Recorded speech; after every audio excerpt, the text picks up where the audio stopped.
ഒരു 3 cylinder engine വെച്ചിട്ട് ടാറ്റയെ കാണിച്ച അഭ്യാസമുണ്ട്. ഓഹ് കണ്ടോ, ഒരു ഫ്രണ്ട് വീൽ ഡ്രൈവ് വണ്ടിയിൽ കാണിക്കുന്ന അഭ്യാസമാണ് എന്നുള്ളത്. അപ്പോൾ ഒരു എലിഫൻറ്റിനെ കുറിച്ച് നമുക്ക് എന്താണെങ്കിലും ഒന്ന് അനൗൺസ് ചെയ്തേക്കാം ഇവൻ്റെ. അപ്പോൾ കേരളത്തിലെല്ലാത്തൊരു വഴിയിൽ വന്നു, മാനുവലാണ്. ജസ്റ്റ് ഞാനൊന്ന് ആ ഒരു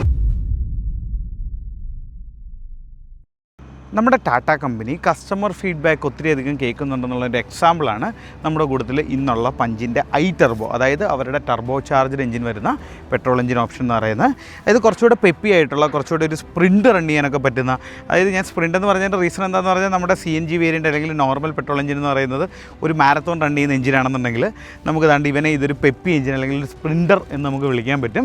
അപ്പോൾ ആ ഒരു എഞ്ചിനൊക്കെ ടാറ്റ ലോഞ്ച് ചെയ്തതിൻ്റെ റീസൺ എന്ന് പറഞ്ഞാൽ കസ്റ്റമേഴ്സിൻ്റെ ഫീഡ്ബാക്ക് കേൾക്കുന്നതുകൊണ്ടാണ്. ഇന്നലെ നമ്മൾ ഓഫ് റോഡ് ട്രാക്കിൽ കിടന്ന് കുറേയധികം അഭ്യാസങ്ങൾ കാണിച്ചില്ല. അതിൻ്റെ ഹാൻഡ്ലിംഗ് ട്രാക്കിൽ നമ്മൾ ഡ്രൈവ് ചെയ്തു, നമ്മളതിൻ്റെ ഓഫ് റോഡ് ആംഗിളുകളും ഒക്കെ ചെക്ക് ചെയ്തല്ലോ. അപ്പോൾ അത് നമ്മൾ ചെക്ക് ചെയ്ത് നമ്മുടെ ഐ ടർബോ വേരിയൻ്റ് തന്നെയാണ്. അപ്പോൾ ഇന്ന് നമുക്ക് ഇതിൻ്റെ ഒരു ഓൺ റോഡ് പ്രസൻസ് എങ്ങനെയുണ്ട്, ഒരു ഓൺ റോഡ് ഫീൽ എങ്ങനെയുണ്ടെന്നുള്ളത് ചെക്ക് ചെയ്യാം.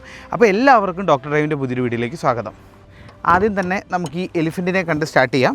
തൻ്റെ ഇതാണ് അവരുടെ പുതിയ ടർബോ ചാർജ്ഡ് എഞ്ചിൻ വരുന്നത്. ഓഫ് കോഴ്സ് 3 സിലിണ്ടർ എഞ്ചിനാണ് കൊടുത്തിരിക്കുന്നത്. മറ്റേ എഞ്ചിനുമായിട്ട് നമ്മൾ നോക്കുമ്പോൾ ഒത്തിരിയധികം ഡിഫറൻസ് ഉണ്ട്. ഏകദേശം 110 PS പവറും 150 Nm ടോർക്കോളുമാണ് ഇവൻ്റെ ഒരു പെർഫോമൻസ് എന്ന് പറയുന്നത്. ഡിസൈൻ സ്റ്റൈൽ നോക്കിക്കഴിഞ്ഞാൽ നമ്മുടെ ഈ LED ബാർ കുറച്ചുകൂടെ തിന്നായിട്ടുണ്ട്. ഒരു കണക്റ്റഡ് സ്റ്റൈലാണ് പോയിരിക്കുന്നത്. വലിയൊരു പ്രൊജക്റ്റഡ് ബമ്പേഴ്സാണ് കൊടുത്തിരിക്കുന്നത്. ഇതൊരു ബ്ലൂയിഷ് കളറാണ്. ഇതിൻ്റെ കളറിൻ്റെ കറക്റ്റ് പേര് എനിക്കറിയത്തില്ല, നമുക്കിതിനെ ബ്ലൂ എന്ന് വിളിക്കാം. 4 കളറിൽ ഇപ്പോൾ അവൈലബിൾ ആണ്. ഞാനിത് കൂടുതൽ ഡീറ്റെയിൽഡ് പറയാത്ത നമ്മൾ ആ CNG വേരിയൻറ്റിൽ കൃത്യമായിട്ട് ഇതിൻ്റെ ഡിസൈൻ ലാംഗ്വേജിനെ കുറിച്ചൊക്കെ സംസാരിച്ചു. സൈഡ് വരുമ്പോൾ ഓഫ് കോഴ്സ് ആ ഒരു 16 ഇഞ്ചിൻ്റെ വീൽസാണ്. ഇനി ഇതിൻ്റെ അകത്ത് വന്നിരിക്കുന്ന മെയിൻ ഒരു ചേഞ്ച് എന്ന് പറയുന്നത് ഇവൻ്റെ ബാക്കാണ്. ബാക്കിലെ ബൂട്ട് സ്പേസ് എന്ന് പറഞ്ഞു കഴിഞ്ഞാൽ നമ്മുടെ CNG വേരിയൻറ്റ് വരുമ്പം ഏകദേശം 220 ലിറ്റർ സംതിങ് ആണ് വരുന്നതെങ്കിൽ ഇതിൻ്റെ അകത്ത് 360 ലിറ്റർ സംതിങ്ങോളം വരുന്നുണ്ട്. നിങ്ങൾക്ക് നോക്കിയാൽ അറിയാം. മറ്റേ CNG വരുമ്പോൾ നമ്മുടെ ഇവിടുന്ന് ഇവിടം വരെയുള്ള ബൂട്ടേ ഉള്ളൂ, പക്ഷേ ഇതിന് വലിയൊരു ബൂട്ട് സ്പേസ് കൊടുത്തിട്ടുണ്ട്. അതാണ് ആദ്യത്തെ ഒരു ഡിഫറൻസ് എന്ന് പറയുന്നത്. ബാക്കിൻ്റെ ഡിസൈനും എല്ലാം സെയിം ആണ്. ഇവിടെ ഒരു ഐ ടർബോ എന്നുള്ളത് ആ ഒരു റെഡിലും അതുപോലെ തന്നെ ഒരു ഗൺ മെറ്റൽ ഗ്രേയിലും അവർ കൊടുത്തിട്ടുണ്ട്. ഇനിയിപ്പോൾ ബാക്ക് സീറ്റിൻ്റെ ഡിസൈൻ നോക്കി അല്ലെങ്കിൽ ഇൻറ്റീരിയറിൽ കളറിൽ എന്തെങ്കിലും ചേഞ്ച് ഉണ്ടോ എന്ന് നമ്മൾ നോക്കിക്കഴിഞ്ഞാൽ ഇല്ല, ഒരു ചേഞ്ചും ഇല്ല. സെയിം ഡിസൈൻ സ്റ്റൈൽ തന്നെയാണ് വരുന്നത്. Same sets of seats, same leg റൂമും എല്ലാം സെയിം ആണ്. അപ്പോൾ ഇതിനെക്കുറിച്ച് ഡീറ്റെയിൽ ആയിട്ട് നിങ്ങൾക്ക് കാണണമെന്നുണ്ടെങ്കിൽ നിങ്ങൾ നമ്മുടെ നോർമൽ വീഡിയോ ഒന്ന് ചെക്കൗട്ട് ചെയ്ത് നോക്കിയാൽ മതി. ഇനിയിപ്പോൾ നമുക്ക് ഡ്രൈവിംഗ് സീറ്റ് കയറി ഇരുന്നിട്ട് എന്താണ് ഐ ടർബോ, എന്തൊക്കെയാണ് അതിൻ്റെ ഡിഫറൻസ് എന്നുള്ളത് നമുക്ക് ചെക്കൗട്ട് ചെയ്യാം. അപ്പോൾ നമ്മൾ ഇപ്പോൾ നമ്മുടെ വണ്ടി ജസ്റ്റ് ഒന്ന് സ്റ്റാർട്ട് ചെയ്തിട്ടുണ്ട്. നമ്മൾ വണ്ടി എടുക്കുമ്പോൾ കിട്ടുന്നൊരു ഫീലിംഗ് എന്താണെന്ന് പറയട്ടെ, നമ്മൾ ഇത്രയും നേരം ഓടിച്ചൊരു വണ്ടിയുടെ ക്യാരക്ടറിസ്റ്റിക്സേ അല്ല ഈ ഒരു നമ്മുടെ ഐ ടർബോ വേരിയൻറ്റ് വരുമ്പോൾ വരുന്നത്. എസ്പെഷ്യലി ഇപ്പോൾ ഞാൻ നിങ്ങൾക്ക് just I think it's better that we start with an acceleration test. അപ്പോൾ കേരളത്തിലെല്ലാത്തൊരു വഴിയിൽ വന്നു. മാനുവലാണ്. ഗിയർ ബോക്സ് കാണിച്ചു കൊടുത്തേ, കാണുന്നുണ്ടോ? മാനുവലാണ്. ജസ്റ്റ് ഞാനൊന്ന് ആ ഒരു ഇതോടെ വരുമെന്ന് നോക്കാം. വീൽ സ്പിന്നോടെ ചെറിയ രീതിയിലാണ്ട് വീൽ സ്പിന്നൊക്കെ ചെയ്ത് ഫസ്റ്റ് ഗിയറിൽ തന്നെ 50 കിലോമീറ്റർ സ്പീഡെത്തി. ഇപ്പോൾ 75, 80, 87 തണ്ടേ തേർഡ് ഗിയറിൽ തന്നെ ഇപ്പോൾ തന്നെ ഏകദേശം 100 എത്തിയിട്ടുണ്ട്. ബ്രേക്കിംഗ് എഫിഷ്യൻസി ആണെങ്കിലും ഇറ്റ്സ് ഓൾസോ റിയലി ഗുഡ്. ആ പാപ്പനുള്ളതുകൊണ്ട് നമുക്കത് ടെസ്റ്റ് ചെയ്യാൻ പറ്റിയിട്ടുണ്ട്. പുള്ളി ലൈനിൽ കൂടെ അങ്ങോട്ടും ഇങ്ങോട്ടും സർക്കസ് കളിക്കുമായിരുന്നു. നമ്മൾ ഏകദേശം ഒരു 100 കിലോമീറ്റർ സ്പീഡ് എത്ര ക്യുക്കായിട്ടാണ് വണ്ടി കയറിയെന്ന് നിങ്ങൾ കണ്ടു. അതായത് അത്രമാത്രം പെർഫോമൻസ് കണ്ട് ഇൻക്രീസ് ചെയ്തിട്ടുണ്ട്. 100 എന്നുള്ളതല്ല, ഇവൻ്റെ ടോപ്പ് സ്പീഡ് ഞാനിപ്പോൾ ചെക്ക് ചെയ്തായിരുന്നു. ഏകദേശം 140+ ഒക്കെ നമ്മളൊരു ട്രാക്കിൽ ഇപ്പോൾ പോയായിരുന്നു. അപ്പോൾ ട്രാക്കിൽ പോയ സമയത്ത് ചെക്ക് ചെയ്തു. ഏകദേശം 140+ ഒക്കെ സുഖമായിട്ട് സ്റ്റേബിളായിട്ട് അവൻ നിൽക്കുന്നുണ്ട്. ഇപ്പോൾ ഇതിപ്പോൾ ഏകദേശം നിങ്ങൾക്ക് കണ്ടാൽ 130 കിലോമീറ്റർ 140 കിലോമീറ്ററിലാണ് പോകുന്നത് നിങ്ങൾ വിചാരിച്ചോ. 140 ഒന്നുമല്ല, പക്ഷേ 140-ലാണെങ്കിൽ പോലും തൻ്റെ വണ്ടി എന്ത് സ്റ്റേബിളാണെന്നുണ്ട്. ഇപ്പോൾ വണ്ടി പോകുന്ന 150 കിലോമീറ്റർ സംതിങ്ങിലാണ്.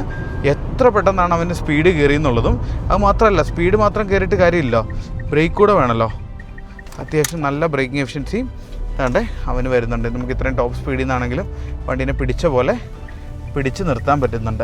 ഹാൻഡ്ലിങ്, സ്റ്റിയറിങ്ങിൻ്റെ ഫീല് ഏകദേശം സെയിം തന്നെയാണ്. വലിയ വ്യത്യാസമൊന്നും എനിക്ക് തോന്നുന്നില്ല. സസ്പെൻഷൻ കുറച്ചുകൂടെ സ്റ്റിഫായ പോലെ തോന്നുന്നുണ്ട്. മറ്റേത് കുറച്ചുകൂടെ കംഫർട്ടിനാണ് പ്രാധാന്യം കൊടുത്തിരുന്നെങ്കിൽ ഇത് കുറച്ചുകൂടെ സ്റ്റെബിലിറ്റിക്കും ഹാൻഡ്ലിങ്ങിനും ആണെന്ന് നമുക്ക് പറയാൻ പറ്റും.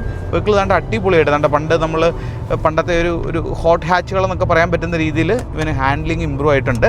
ഇതിലും പ്രോപ്പറായിട്ട് ഞാൻ ഇന്നലെ ഒരു വീഡിയോ ഇട്ടായിരുന്നല്ലോ, നിങ്ങൾ ആ ഹാൻഡ്ലിംഗ് കോസ്റ്റും കൂടെ വണ്ടി ഓടിക്കുന്നൊരു വീഡിയോ കണ്ടു കാണത്തില്ലേ, അത് നിങ്ങൾ കണ്ടാൽ നിങ്ങൾക്ക് മനസ്സിലാവും. അടിപൊളിയായിട്ട് ഹാൻഡ്ലിങ്ങും വെഹിക്കിളിൻ്റെ ഇമ്പ്രൂവ് ആയിട്ടുണ്ട്. ബാക്കി സേഫ്റ്റി ഫീച്ചേഴ്സ് എല്ലാം സെയിം തന്നെയാണ് വരുന്നത്. നമുക്ക് താണ്ട് 6 എയർ ബാഗ്സ് വരുന്നുണ്ട്. ബാക്കി ഈ ഇലക്ട്രോണിക് ബാക്കി എല്ലാ സാധനങ്ങളും ബേസിക്കലി തന്നെ കൊടുത്തിട്ടുണ്ട്. പുതിയ ഇൻഫർടൈൻമെൻറ്റ് സിസ്റ്റം കൊടുത്തിട്ടുണ്ട്. നമ്മുടെ ബേസിക് പുതിയ ക്ലസ്റ്ററാണ് വരുന്നത്. ബാക്കിയെല്ലാം ഇൻറ്റീരിയറും ഒക്കെ സെയിം ആണ്. ഓടിക്കുമ്പോൾ ഡ്രൈവ് ചെയ്യുമ്പോൾ കിട്ടുന്നൊരു ഫീലിങ്ങിൻ്റെ ഡിഫറൻസാണ് ഇതിന് മെയിൻലി വരുന്നത്. ഇപ്പം ഞാൻ പറഞ്ഞ പോലെ ഇനി ഇവൻ്റെ പറയാനുള്ള ഇവൻ്റെ സസ്പെൻഷൻ അതുണ്ടോ, ഒന്നുകൂടെ ചാടിച്ചു. അപ്പം പഴയതുപോലെ തന്നെ ആ ഒരു കംഫർട്ട് നമുക്ക് ഫീൽ ചെയ്യുന്നുണ്ട്. എന്നാൽ കുറച്ചുകൂടി ഒരു സ്റ്റിഫ്നെസ് വന്നൊരു ഫീലിംഗ് തോന്നുന്നുണ്ട് കേട്ടോ. അതായത് high performance high revving engines ആണല്ലോ ഇവൻ പറയുന്നത്. പിന്നെ ഇതിൻ്റെ ടോർക്ക് എനിക്ക് വീണ്ടും ഫീൽ ചെയ്തൊരു കേസ് പറഞ്ഞാൽ ഇതിൻ്റെ ലോ എൻഡ് ടോർക്ക് ഭയങ്കര ഇതുണ്ടോ, ആ ഒരു ടോർക്ക് ഫീല് ഭയങ്കരമാണ്. ക്ലച്ച് കുറച്ചൊരു ഒരു ഒരു പഴയ കുറച്ചുകൂടി ഒന്ന് ഇമ്പ്രൂവ് ചെയ്താൽ കൊള്ളാമെന്ന് തോന്നുന്നത്. ഇപ്പോൾ ഈ വണ്ടി ഓടിച്ചോടിച്ച് ചൂടായതാണെന്ന് എനിക്കറിയത്തില്ല.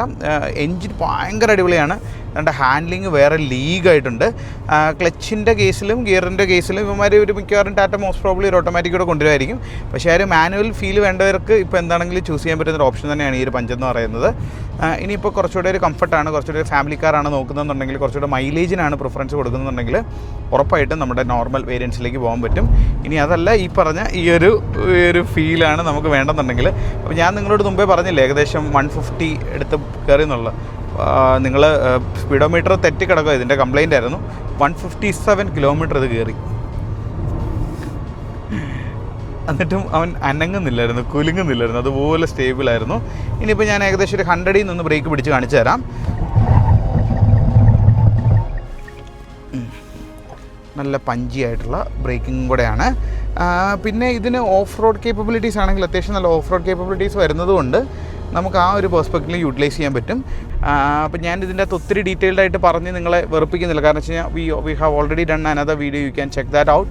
അപ്പോൾ ഒരു എലിഫൻറ്റിനെ കുറിച്ചും നമുക്ക് എന്താണെങ്കിലും ഒന്ന് അനൗൺസ് ചെയ്തേക്കാം. ഇവൻ്റെ സർവീസ് ആണെങ്കിലും നല്ല രീതിയിൽ ഇമ്പ്രൂവ് ആയിട്ടുണ്ട്.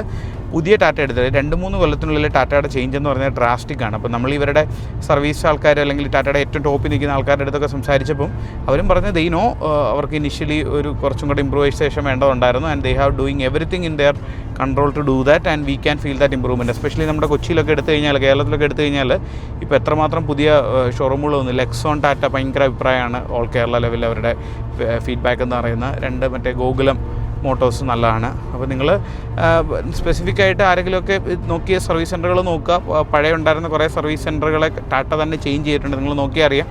നിങ്ങളുടെ പണ്ടുണ്ടായിരുന്ന കുറച്ച് സർവീസ് ഏജൻസി ഇപ്പോൾ ഇല്ല, അവർ ചേഞ്ച് ചെയ്തിട്ടുണ്ട്. അതൊക്കെ ഇവർ ഈ സർവീസ് ഇമ്പ്രൂവ് ചെയ്യുക അല്ലെങ്കിൽ കസ്റ്റമർ ഫീഡ്ബാക്ക് ഇമ്പ്രൂവ് ചെയ്യുന്നതിന് വേണ്ടിയിട്ട് ചെയ്യുന്നതാണ്.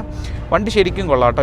എനിക്ക് ഇപ്പോൾ എൻ്റെ അടുത്ത് ചോദിച്ചു കഴിഞ്ഞാൽ ഞാനിപ്പോൾ പഞ്ചെടുക്കുകയാണെങ്കിൽ ഞാൻ നോർമൽ വേരിയൻറ്റിലേക്കായിരിക്കും പ്രിഫർ ചെയ്യുന്നത്.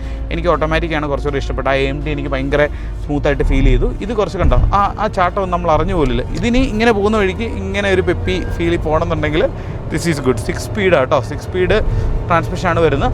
ഇവൻ്റെ പിക്കപ്പ് ഒന്നും പറയാനില്ല കേട്ടോ. ഒരു 3 സിലിണ്ടർ എഞ്ചിൻ വെച്ചിട്ട് ടാറ്റയെ കാണിച്ച അഭ്യാസം ഉണ്ടല്ലോ, ഒരു രക്ഷയില്ല. അതുപോലെ പവർ ഡെലിവറിയാണ് ഇവന് കിട്ടുന്നത്.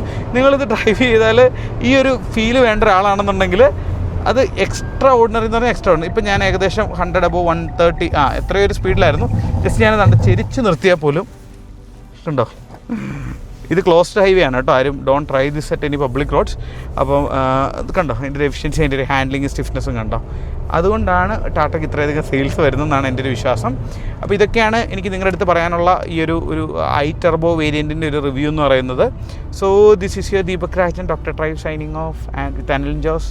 Thank you so much and bye. അപ്പോൾ സൈൻ ഔട്ട് ചെയ്ത് കഴിഞ്ഞപ്പോഴാണ് ഇവിടെ ഒരു ഹാൻഡ്ലിങ് കൂടെ നിങ്ങൾക്ക് കാണിച്ചു തരാൻ വേണ്ടിയിട്ട്. ഓഫ് കണ്ടോ, ഒരു ഫ്രണ്ട് വീൽ ഡ്രൈവ് വണ്ടിയിൽ കാണിക്കുന്ന അഭ്യാസമാണ് എന്നുള്ളത് നമുക്ക് ഒരു രക്ഷയില്ല കേട്ടോ. ഹാൻഡ്ലിങ് അതുപോലെ തന്നെ പവർ ഡെലിവറിയും തണ്ട് ഒരു രക്ഷയില്ല. അപ്പോൾ താങ്ക് യു, ബൈ.